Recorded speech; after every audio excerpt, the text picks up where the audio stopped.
Hello there, I'm Moldy, and we must be being watched. I mean, quite literally, you are watching this video, but someone over at Firestar, not a sponsor, but they are a great service, has been making Firestar customs. They must have seen one of my videos and been working on it. I'm sure everyone's making Star Wars Skeleton Crew customs, but for the last couple of days, in fact, the last week or two, I've been working on 7 Skeleton Crew customs, and I've got to say it's different to everyone else's customs. Everyone else seems to be making action figures, arm print inside of the leg, and really going over the top. So I have drawn back to the basics of a Lego minifigure, the outline, a possible custom head mold for quite a few of these minifigures, only where it's needed, any existing pieces that Lego have already used without inventing arms and legs for different characters, and then only printing the torsos. These minifigures have taken so long to print, and I've gone through a few difficulties with the printer, but that is not what we're here for today. Today we're going to be taking a look at the characters. So let's get straight into it with the first character you all should be expecting, SM33, who I'm surprised wasn't included in the set. I'm very happy with the minifigure I created. And the first minifigure I've got to show off, hold on, haven't I already introduced the character? Either way, we've got SM33 here, and I think the head mold's quite interesting because I've gone with the same design that Lego did for minifigures like Yang, and gone with the more minifigure style character rather than using a droid body, which I've also seen a lot of other people doing. So I don't think it's just Lego that prefers this, but we've got the torso decal as well. With the legs, it is very interesting because everyone has used this pirate leg. I thought I was so smart thinking of this when I first thought up the designs for these minifigures. Turns out everyone had the same idea because SM33 is missing their left leg, and it does remind me of that typical wooden peg leg that you see pirates walking around with. But on the right hand side, I'm yet to see anyone give this robotic leg, which I think it's from one of the CMFs that Lego did not too long ago, and I really like this for SME here. By the way, if you didn't know, SM33 does stand for SME, as we're led to believe there's some sort of right-hand man to the captain. It's interesting how they have survived, but there are various theories out there, and this video is trying to keep away from any spoilers. But the head mold is really, really nice, and I could talk all day about this minifigure, but we've got a few to get through, so let's go on to minifigure number 2. Minifigure 2 was originally going to be like 8 to 10 minifigures. I only had time to print one, and it is I thought they were security droids. Turns out their actual name is safety droids, but they remind me of the droid that helped out Galen Erso when him and his family went into hiding. So I'll definitely be reusing this for a Rogue One mock, just updating the details a little bit. But how I've got the head to this minifigure is using an updated Scout Trooper helmet and just hollowing out the front so that you can still see the minifigure head, where I've added a lens or some sort of camera eye that features heavily on these droids. Besides that, we've got the dual arms, white top, grey bottoms, which I think is another piece I'm not really sure if Lego have made. But the rest of this minifigure is really, really simple. We could have gone with the same legs that you saw on SM33, but I think the minifigure legs do look better as these are a safety droid. So you'd want them to be a bit more familiar, and what's more familiar than the typical Lego minifigure design? The next 2 minifigures are both my favourite out of the lot. I couldn't pick one, but if I had to, I'd go with Pax here, who was featured early on, losing an eye. Not really spoilers, it's quite literally in the opening scene, which is why I have chopped off an eye from this minifigure design and added an eye patch, which again, very piratey. We've got the peg leg, we've got the eye patch. I don't really know what else is piratey. I guess no one does have a parrot. That might have been a bit too on the nose to reference something like that. It's interesting seeing something like an eye patch in Star Wars, because typically they'll just replace it with some cyborg enhancements and some cybernetic feature like we see in Book of Boba Fett when they're modifying themselves, the speeder bike gang. So getting something like this is a really, really interesting take, and I guess the pirates are scavenging for what they can find, so just covering it up and make do really fits the sort of characters we see. Now, I don't have that much different colored filament, and I'm trying to stay away from painting these as much as I can because it definitely loses the effect of these plastic minifigures. So I've gone with bright green, though the torso is colored differently, and you can print this decal on a darker green if that suits you. But I honestly don't think the bright green is that bad. And staring at both of these minifigures, it's definitely warming up on me, but I'm really enjoying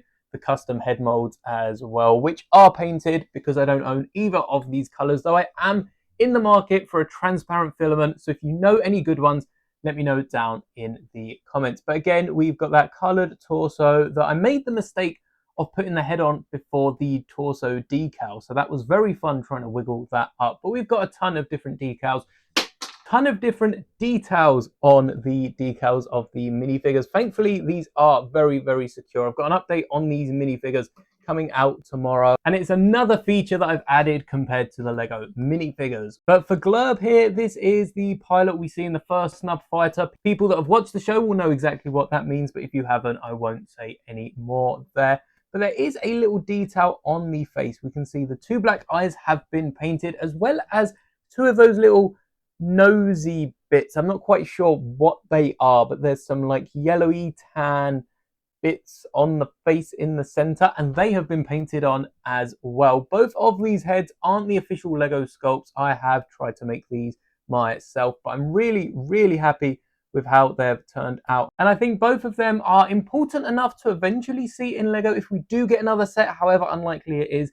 And both of the Lego head molds, I get the altercation with the eye that Lego probably wouldn't capture. But we've only ever seen Reuse, who is another grand minifigure, just like Pax here, in one set, and that is a Jabba Salvage from quite a while ago.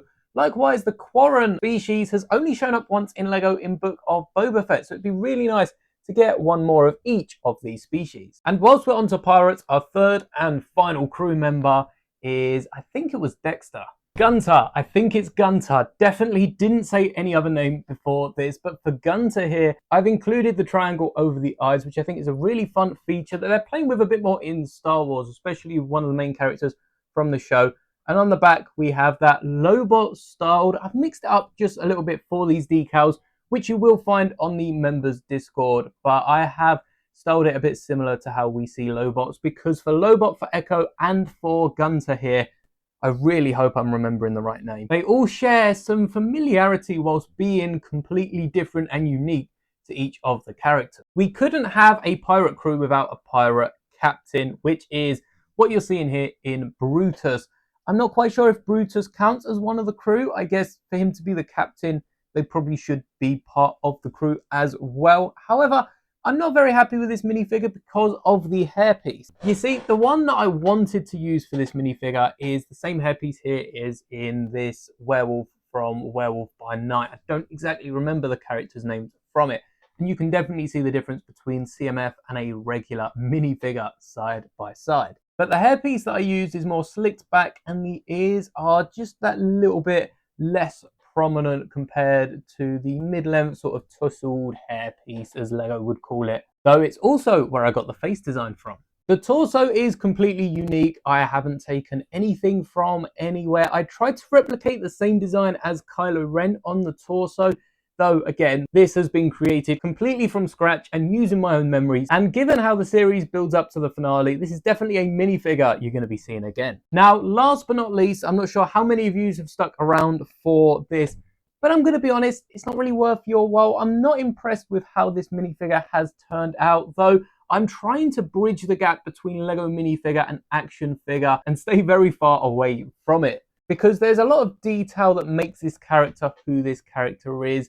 And whilst I could have added perhaps a little bit more, I'm not really sure what I could have added to this helmet. But the torso does work for the character, so if you want to give it a go and try this on your own, definitely feel free, join the members, take a look in the Discord, and let me know how it turns out. Like I said at the top of this video, it has taken me quite a while to get these minifigures from concept to actual design, and I feel like if I started this a bit earlier and got one done per episode of the show, the quality might have been a bit higher. And for that reason, on top of a bunch of others, I'm going to take some time away from making custom minifigures like this on the camera and really hone in on specific parts, because these connectors weren't as easy to put together as previous ones have been. And I really just want to sit down with a minifigure whilst making other content. I'm not going to stop posting anytime soon here on the Master Moldy channel. But if you do want to see more Skeleton Crew, there are a ton of minifigures on your way, as well as this Saturday I will be live building the Onyx Cinder for however many hours it takes to build the ship. Hopefully we can build it all in the one stream. I hope to see so many of you there. Let me know what other minifigures from the show you would have chosen to make custom minifigures of as well, because I would love to create a mock with most, if not all, of these minifigures. It will be a bit hard to include some of them considering they're from 3 scenes, but most of these are involved with the pirate, so I can make some pirate mock, or maybe even a mock of the bigger ship that the Onyx Cinder finds in. After all, we've now got quite a bit of space for Star Wars mocks. So let me know your thoughts down in the comments. Which of these characters is your favorite in Lego form, on screen, really whichever you choose. And thank you so much for making it to the end of the video. If you did, drop a like and subscribe for more Lego Star Wars content. May the bricks be with you always.